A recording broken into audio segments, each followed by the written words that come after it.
The iPhone 15 Pro and iPhone 15 Pro Max are expected to have a triple-lens rear camera system with a 48-megapixel main sensor, a 12-megapixel ultrawide sensor, and a 12-megapixel telephoto sensor with 3x optical zoom.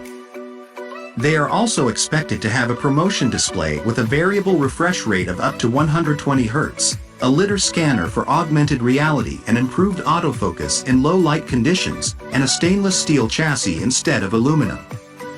The iPhone 15 Pro and iPhone 15 Pro Max are expected to be the most expensive iPhones ever released, but they are also expected to be the most powerful and feature-rich iPhones ever released.